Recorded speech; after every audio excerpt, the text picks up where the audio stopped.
요한복음 8장 3절에서 5절 말씀입니다.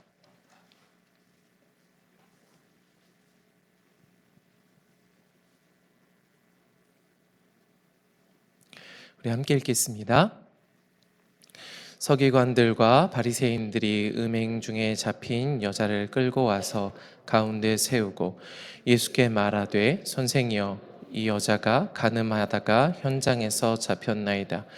모세는 율법에 이러한 여자를 돌로 치라 명하였거니와 선생은 어떻게 말하겠나이까. 아멘. 주일 저녁 예배 오신 여러분을 환영합니다. 우리 옆에 계신 분과 함께 인사해 볼까요? 예수님을 붙잡으세요. 네, 예수님을 붙잡으시기 바랍니다. 여러분, 오늘 많은 어떤 선택들을 하셨습니까? 오늘 우리는 아침부터 지금까지 아마 많은 선택들을 해왔을 거라고 생각합니다. 아침부터 일어나서 무슨 옷을 입을지, 또 아침에 무엇을 먹을지 여러 가지 선택들을 하셨을 것 같습니다. 오늘만 해도 우리는 이렇게 많은 선택들을 했습니다. 그런데 이런 매일의 작은 선택들은 우리의 삶에 큰 영향을 끼치지는 못합니다. 하지만 우리에게는 이런 작은 선택들 뿐만 아니라 우리의 삶의 방향을 결정하는 아주 크고 중요한 선택의 순간들이 있습니다. 그리고 누구든지 삶에서 그런 중요한 선택의 순간들을 맞이하게 됩니다. 여러분의 삶에 이런 중요한 우리의 삶의 방향과 인생의 방향을 결정할 만한 그런 중요한 선택들이 있으셨습니까? 저의 삶에도 이러한 중요한 선택의 순간들이 있었습니다. 먼저는 진학의 선택의 순간들이었던 것 같습니다.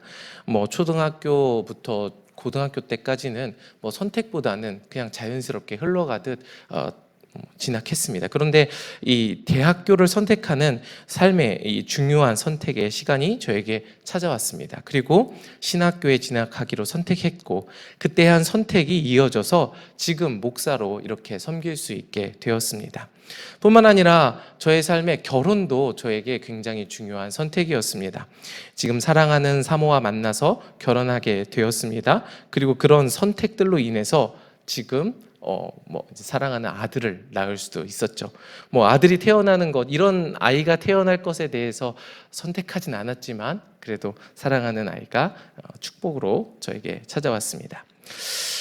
지금 제가 이렇게 저로서 이 자리에 이렇게 서 있을 수 있는 것은 제가 평생에 걸쳐서 해왔던 수많은 선택들이 이 복합적으로 결과를 낳았기 때문에 지금의 저로서 이렇게 설 수 있습니다.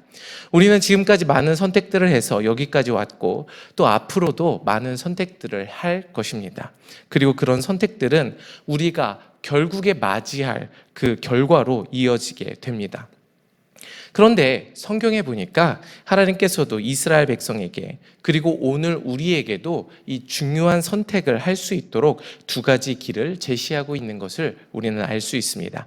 우리 함께 성경 보겠습니다. 신명기 11장 26절에서 29절까지 말씀 함께 보겠습니다. 함께 읽겠습니다. 시작. 내가 오늘 복과 저주를 너희 앞에 두나니 너희가 만일 내가 오늘 너희에게 명하는 너희 하나님 여호와의 명령을 들으면 복이 될 것이요 너희가 만일 내가 오늘 너희에게 명령하는 도에서 돌이켜 떠나 너희의 하나님 여호와의 명령을 듣지 아니하고 본래 알지 못하던 다른 신들을 따르면 저주를 받으리라. 내 하나님 여호와께서 내가 가서 차지할 땅으로 너를 인도하여 들으실 때에 너는 그리심산에서 축복을 선포하고 에발산에서 저주를 선포하라. 아멘. 하나님께서 이렇게 이스라엘 백성들에게 이 두 가지 선택지를 제시하셨습니다. 바로 축복의 선택과 저주의 선택입니다.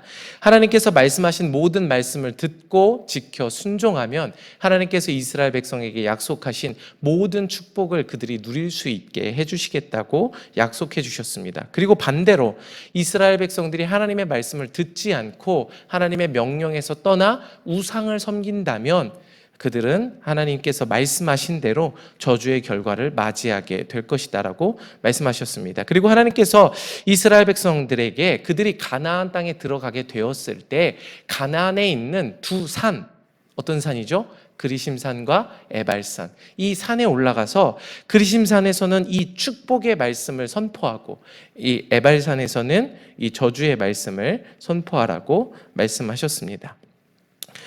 그리고 하나님께서 이렇게 하신 것은 이스라엘 백성이 가나안 땅에 들어갔을 때 그곳에 여전히 그들 앞에 하나님의 이 두 선택지가 있다라는 것을 일깨워 주시고 이것을 기억하여 축복의 길을 선택할 수 있게 하기 위함이었습니다.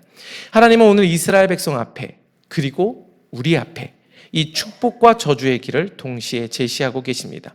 그리고 우리가 이 무엇을 선택하느냐에 따라서 우리가 맞이할 결과가 축복과 구원이 될 수도 있고 또한 반대로 저주와 죽음이 될 수도 있다는 것입니다.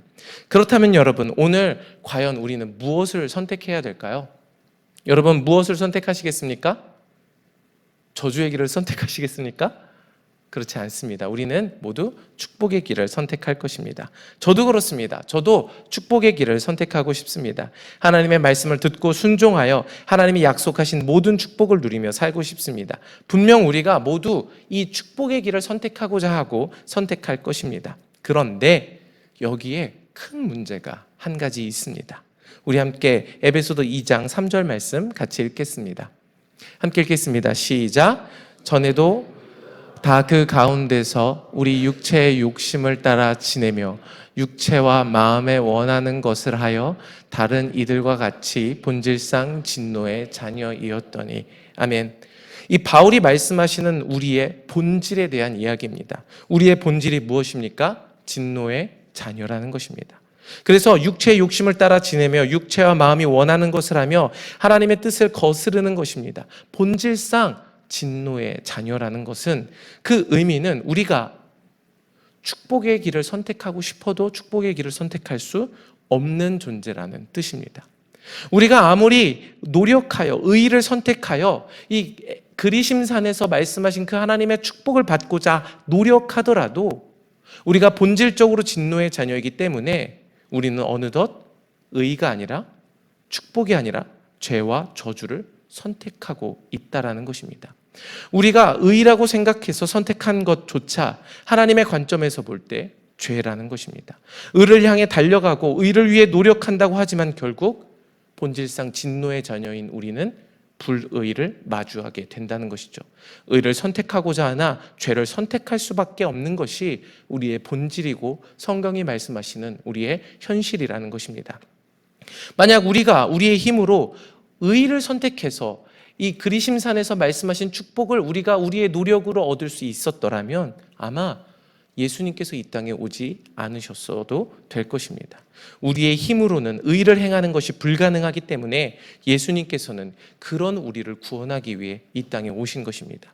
우리가 그리심산을 선택하고자 노력하더라도 우리의 결론은 저주의 에발산인 것입니다. 이것이 성경에 말씀하시는 우리의 본질입니다. 이렇게 볼 때 하나님이 우리 앞에 너희가 선택해라. 내가 축복의 길과 저주의 길을 두겠다. 그리심산과 에발산을 두겠다라고 말씀하신 이 선택사항은 우리가 선택할 수 있는 것이 아니라 우리가 어쩔 수 없이 저주를 받을 수밖에 없는 사람인 것을 깨닫게 하시는 하나님의 말씀입니다. 로마서 3장 20절 말씀 함께 읽겠습니다. 함께 읽겠습니다. 시작.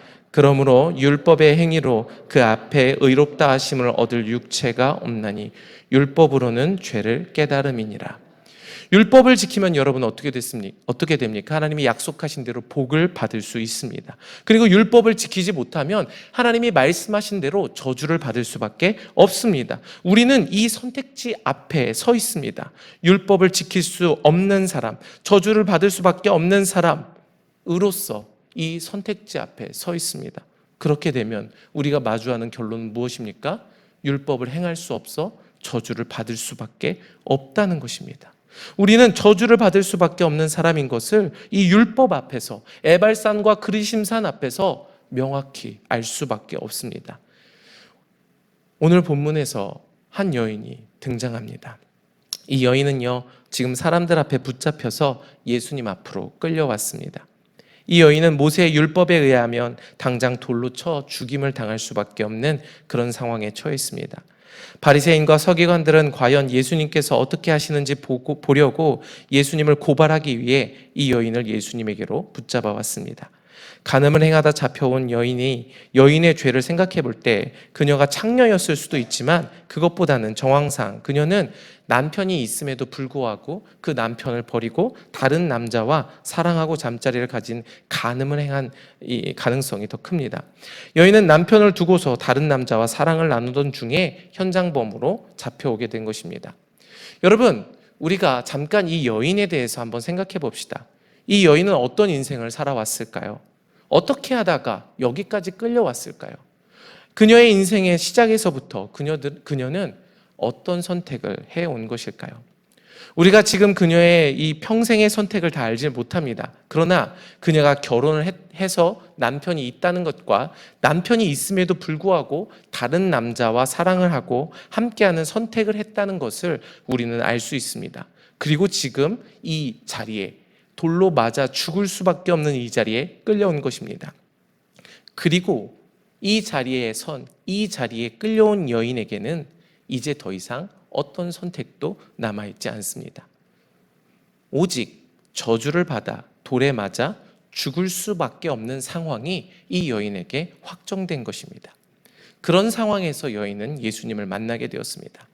어쩌면 저주가 확정된 이 여인의 상황이 마치 아무리 노력해도 의를 선택할 수 없는, 그래서 저주의 에발산을 향할 수밖에 없는 본질상 진노의 자녀가 된 우리의 상황과 너무 비슷한 듯합니다. 그런데 여러분, 이 여인이 행한 그 죄악이 무엇입니까? 이 죄악에 대해서 한번 생각해 보면 좋겠습니다. 이 여인은 어떤 죄를 행하였습니까? 간음입니다. 간음의 죄는 하나님께서 십계명에서부터 금하신 중대한 죄입니다. 뿐만 아니라 성경 여러 곳에서 금하신 죄악이죠. 간음을 행하는 자는 반드시 죽을 것이라고 말씀하셨습니다. 그렇기에 우리도 또한 절대로 이 간음을 해서는 안 됩니다. 음행을 멀리해야 합니다. 그런데 문제는 하나님께서는 이 육체로 행하는 간음뿐만 아니라 우리의 중심으로 행하는 간음의 죄에 대해서도 경고하고 성경에서 말씀하고 계시다는 것을 우리는 알 수 있습니다. 우리 함께 호세아 4장 12절 말씀 같이 읽겠습니다. 함께 읽겠습니다. 내 백성이 나무에게 묻고 그 막대기는 그들에게 고하나니 이는 그들이 음란한 마음에 미혹되어 하나님을 버리고 음행하였음이니라. 하나님은 호세아 선지자를 부르셨습니다. 그리고 호세아 선지자에게 음란한 여인과 결혼하라고 말씀하셨습니다.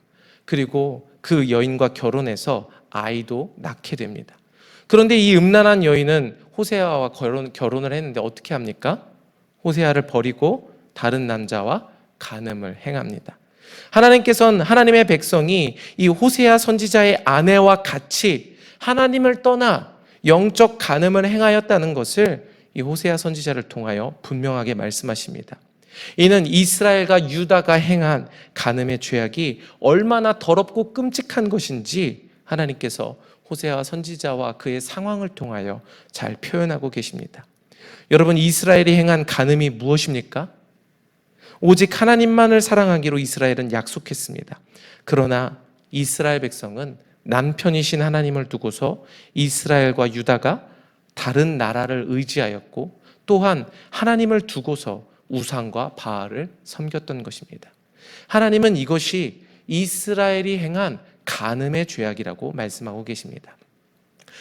성도 여러분, 성경에서는요 1차적으로 간음의 죄악에 대해서 말씀하실 때 1차적으로는 이 육체적인 간음, 이 남편을 두고 혹은 아내를 두고 다른 사람과 하나 되는 죄악에 대해서 이야기하십니다. 그러나 오늘 호세아 이 선지자를 통하여 말씀하시는 좀 더 본질적인 이 간음의 의미는 무엇이냐면 남편이신 하나님을 두고 다른 것과 하나 되는 것, 남편이신 하나님을 두고 다른 우상을 더 사랑하는 이 영적 간음에 대해서 말씀하고 계시다라는 것입니다. 아마 우리 중에 오늘 본문에 나타나는 이 여인과 같이 실제적으로 불륜을 저지르고 음행을 행하고 간음을 행하는 분은 거의 없으실 거라고 생각합니다. 그러나 성경은 우리가 이 육체적인 간음을 행하지 않을지라도 영적인 간음을 행하고 있다는 것을 호세아 선지자의 말씀을 통해 말씀하고 계시다는 것입니다. 어떤 간음입니까? 남편이신 예수님이 있음에도 불구하고 예수님을 떠나 우상과 세상을 더욱 사랑하는 간음입니다. 이스라엘은 남편이신 하나님이 있음에도 불구하고 그들의 위기의 상황에 하나님을 의지하고 하나님을 찾기보다 오히려 애굽을 의지하고 애굽을 찾았습니다. 또한 그들의 만족을 위해 하나님을 찾고 하나님을 구하기보다 바알을 찾고 바알을 의지하며 바알을 남편으로 삼아 사랑했다라는 것입니다. 이것이 하나님의 말씀하신 영적 간음의 죄악입니다. 실제로 간음한 것이 아니라 남편이신 하나님을 버리고 우상을 사랑한 것입니다. 영적 간음을 행한 것입니다. 성도 여러분, 하나님은요 계속 우리 앞에 복과 저주가 있다고 말씀하십니다. 신명기의 말씀, 우리가 읽은 신명기 11장 26절의 말씀에 보면 내가 오늘 복과 저주를 너희 앞에 두나니라고 분명히 말씀하십니다. 그러나 안타까운 것은 앞서 말씀드린 것처럼 우리의 본질이 복을 선택하지 않는다는 것입니다. 본질상 진노의 자녀인 우리는 결국 하나님의 명령에서 돌이켜 떠나 여호와의 명령을 듣지 않고 다른 신들을 섬길 수밖에 없다라는 것입니다. 하나님만을 사랑하고 하나님을 섬기기로 약속했으면서도 불구하고 마치 아침에 이슬이 사라지는 것처럼 우리의 결단은 하나님 앞에서 너무 쉽게 사라져버리고 상황과 환경에 치여 하나님보다 다른 것들을 더욱 쫓게 된다는 것입니다. 성도 여러분, 하나님은 오늘 저와 여러분 앞에 분명 축복과 저주라는 선택지를 주어주셨습니다. 그러나 오늘 우리가 여지없이 골라드는 것은 저주의 선택지입니다. 남편이신 하나님을 버리고 우상을 의지하는 것입니다. 하나님이 아닌 다른 것으로부터 만족을 구합니다. 그것이 어쩌면 실제적인 음행일지도 모르겠습니다. 혹은 우리가 선택하는 것이 돈일지도 모르겠습니다. 돈이 많으면 기고만장해지고 돈이 없으면 구덩이로 들어가 버리는 저의 모습을 보면 알 수 있습니다. 혹 우리가 하나님보다 더 의지하는 것이 자녀일지도 모르겠습니다. 혹은 인간관계이거나 다른 사람들의 인정일 수도 있습니다. 사랑하는 성도 여러분, 오늘 저와 여러분의 진정한 남편은 누구이십니까? 우리가 무엇을 쫓든 마음을 다하고 목숨을 다하고 뜻을 다하여 주 우리 하나님을 사랑하라 하신 말씀을 우리는 버리고 하나님과 세상 사이 그 어딘가에서 두 마음을 품어 정함이 없는 자와 같이 미지근한 신앙을 유지하고 있는 것은 아닌가 우리가 돌아보아야 합니다. 오늘 간음을 하여 사람들에게 붙잡혀 돌에 맞아 죽게 된 여인에겐 더 이상 선택지가 없었습니다. 이제 죽을 일만 남아 있습니다. 만약 우리가 호세아 선지자의 말씀처럼 예수님을 두고서 다른 우상과 간음을 행하였다면 오늘 우리도 이 여인과 같이 오직 죽을 수밖에 없는 그 상황만 마주하게 된 것입니다. 사랑하는 성도 여러분, 오늘 권면드리고 싶은 것은 바로 오늘 우리가 남편이신 예수님을 떠나 죽을 일만 남은 저주를 마주할 수밖에 없는 예수님을 버린 간음한 여인이라는 것을 깨달으시기를 축복합니다. 예수님만을 사랑하기보다 다른 것과 예수님을 겸하여 사랑하는 영적 간음을 행한 것입니다. 우리 함께 요한복음 8장 5절에서 9절 말씀 함께 같이 읽겠습니다. 함께 읽겠습니다. 시작. 모세는 율법에 이러한 여자를 돌로 치라 명하였거니와 선생은 어떻게 말하겠나이까? 그들이 이렇게 말함은 고발할 조건을 얻고자 하여 예수를 시험함이러라. 예수께서 몸을 굽히사 손가락으로 땅에 쓰시니 그들이 묻기를 마지 아니하는지라. 이에 일어나 이르되 너희 중에 죄 없는 자가 먼저 돌로 치라 하시고 다시 몸을 굽혀 손가락으로 땅에 쓰시니 그들이 이 말씀을 듣고 양심의 가책을 느껴 어른으로 시작하여 젊은이까지 하나씩 나가고 오직 예수와 그 가운데 섰는 여자만 남았더라. 이 바리새인과 서기관은 간음한 여인을 참소하며 율법에 의해 그녀가 돌에 맞아 죽을 수밖에 없는 자임을 이야기합니다. 그러면서 예수님을 시험하기 위해 그녀의 죽음에 대한 선택권을 예수님의 손에 넘겨버립니다. 이에 여인의 살고 죽는 것은 이제 예수님의 말에 달려 있습니다. 예수님은 그때 갑자기 몸을 굽히셔서 이 손가락으로 땅에 무엇인가 쓰기 시작하셨습니다. 무엇을 쓰셨는지는 알지 못하지만 예수님은 아무 말 하지 않으시고 계속 땅에 쓰기 시작하셨습니다. 바리새인과 서기관들은 예수님의 선택을 종용하고 이 여인을 돌로 쳐 죽이라는 심판을 내리라고 예수님에게 끊임없이 소리치고 있습니다. 하지만 예수님은 아무 말씀 없으시고 손가락으로 땅에 무엇인가 계속 쓰기만 하셨습니다. 그러다가 예수님은 이 바리새인과 서기관들이 묻는 소리에 몸을 일으켜 말씀하셨습니다. 너희 중에 죄 없는 자가 먼저 돌로 치라. 여러분, 그 상황에 있는 자들 가운데 혹은 우리 가운데 누가 죄가 없습니까? 하나님의 법 앞에서 과연 누가 죄 없다고 나서서 이 간음하여 잡혀온 여인에게 먼저 돌을 던질 수 있습니까? 성경은 어른으로부터 시작하여 젊은이까지 모두 양심의 가책을 느껴 돌아갔다고 말씀하십니다. 여러분, 누가 이 간음한 여인과 달라서 나는 의를 선택하고 축복의 그리심산을 선택할 수 있습니다 라고 이야기할 수 있겠습니까? 아무도, 누구도 그 자신의 능력과 자기의 의로 그 축복을 선택할 수 없습니다. 지금까지 사람들은 각자 외식의 가면을 쓰고 나는 의인인 체 하며 이 여인을 정죄하고 이 여인을 돌로 쳐 죽여야 한다라고 소리쳤지만 그러나 오늘 이 예수님의 질문, 너희 중에 죄 없는 자가 먼저 돌로 치라 하시는 이 질문 앞에 그들의 가식은, 그들의 외식은, 그들의 가면은 모두 무너지게 된 것입니다. 이제 누구도 돌을 던질 수 있는 사람, 돌을 던질 수 있는 사람이 없는 것입니다. 이제 그 예수님의 질문 앞에 거기에 있는 모든 사람들이 모두 이 간음한 여인과 같은 죄를 지은 사람인 것을 인정하게 된 것입니다. 성도 여러분, 오늘 우리는 선택할 수 있습니다. 오늘 우리가 선택할 수 있는 것은 무엇입니까? 축복과 저주입니까? 아닙니다. 우리의 힘으로 축복을 선택할 수 없습니다. 우리가 선택할 수 있는 것은 첫 번째로 다른 사람을 향해 정죄의 돌을 던질 것인가 하는 선택을 할 수 있습니다. 바로 내가 의인이 아님에도 불구하고 외식과 가식의 가면을 쓰고 다른 사람의 죄를 지적하며 나의 이 입의 말로 그 사람에게 죽음을 선고하는 돌을 던질 수 있다라는 것입니다. 이 선택을 우리가 지금 할 수 있습니다. 그러나 우리가 할 수 있는 또 다른 선택은 무엇입니까? 그 외식의 가면을 벗고 가식의 가면을 벗고 내가 죄인임을 인정하는 것입니다. 내가 지금까지 손에 쥐고 있던 돌을 내려놓고 내가 간음한 여인, 저주를 선택할 수밖에 없는 여인임을 인정하고 그 여인의 자리에 앉는 것입니다. 예수님, 내가 간음한 여인입니다. 남편이신 예수님을 버리고 동시에 우상을 사랑한 사람입니다 라고 예수님 앞에 철저히 인정하는 것, 이 선택을 할 수 있습니다. 성도 여러분, 오늘 우리에게 있는 선택은 바로 이 두 가지입니다. 오늘 우리는 과연 어떤 선택을 하게 될까요? 외식과 가식의 가면을 쓰고 의인인 척하면서 다른 사람에게 돌을 던질까요? 아니면 돌을 내려놓고 예수님 앞에 내려와 간음한 여인의 자리에 앉아 이제 나는 죽음이 확정된 자입니다. 저주를 받을 수밖에 없는 자인 것을 인정하시겠습니까? 그때 예수님이 물으십니다. 여인에게 물으십니다. 간음하여 죽을 수밖에 없는 상황을 마주한 그 여인에게 예수님이 물으십니다.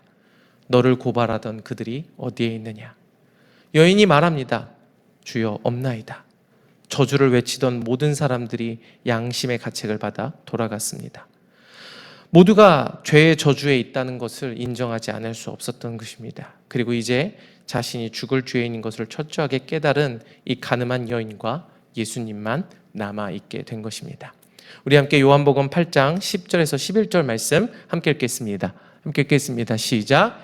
예수께서 일어나사 여자 외에 아무도 없는 것을 보시고 이르시되 여자여, 너를 고발하던 그들이 어디 있느냐?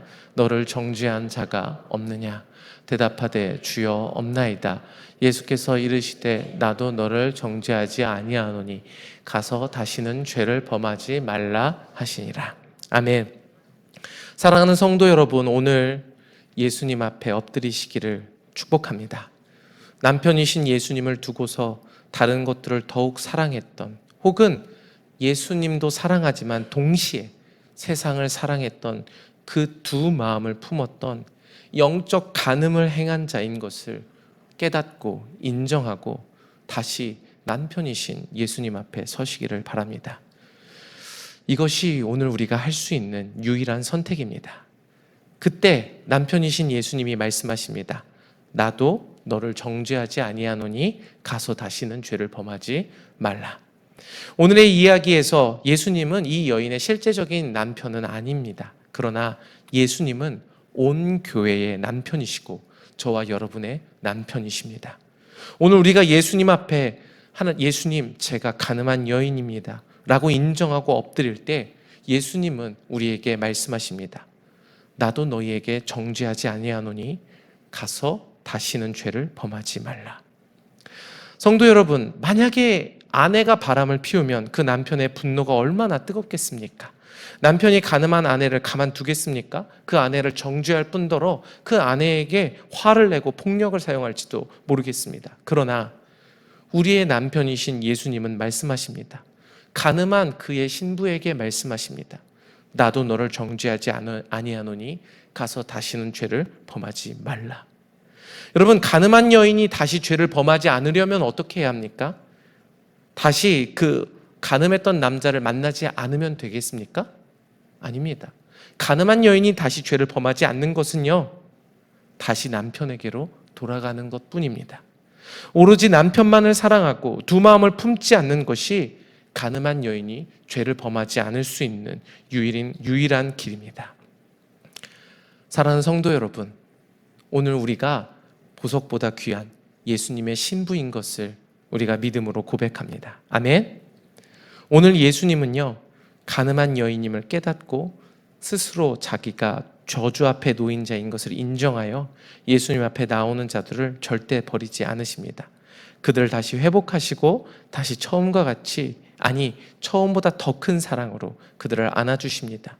이것이 우리가 누릴 수 있는 유일한 선택이고 축복이고 은혜입니다. 사랑하는 성도 여러분, 오늘 저와 여러분은 어떤 선택을 하길 원하십니까? 죄인인 것을 알지만 외식과 가식의 가면을 쓰고 여전히 다른 사람에게 돌을 던지는 그 선택을 하길 원하십니까? 아니면 모든 외식과 가식의 가면을 벗어버리고 내가 예수님 앞에 간음한 여인인 것을 인정하여 죄인인 것을 인정하고 주님 앞에 나아오는 선택을 하길 원하십니까? 성도 여러분, 축복은 애초에 오늘 우리와 상관이 없었습니다. 우리에게 주어진 것은 저주뿐이었습니다. 그러나 우리가 예수님으로 인해 축복을 받을 수 있고 영원한 예수님의 사랑을 누릴 수 있게 된 것입니다. 오늘 우리가 할 수 있는 유일한 선택, 죄인임을 인정하는 선택을 하시고 예수님 앞에 나아오셔서 이 예수님이 주시는, 예수님으로부터 얻을 수 있는 모든 축복을 누리시는 저와 여러분 되시기를 축복합니다. 간음한 여인임을 깨닫고 다시 남편이신 예수님의 사랑이 온전히 회복되도록 오직 마음과 목숨과 뜻과 정성을 다해 예수님을 사랑하고 예수님에게 붙어 있기를 간구하는 저와 여러분 되시기를 축복합니다. 사랑하는 성도 여러분, 우리가 기도해야 합니다. 왜 기도해야 합니까? 예수님께 기도하지 않으면 살 수 없는 자들이기 때문에 그렇습니다. 오늘 가식과 외식의 가면을 벗고 죄인의 자리를 선택하여 주님의 은혜와 사랑을 누리는 저와 여러분 되시기를 축복합니다.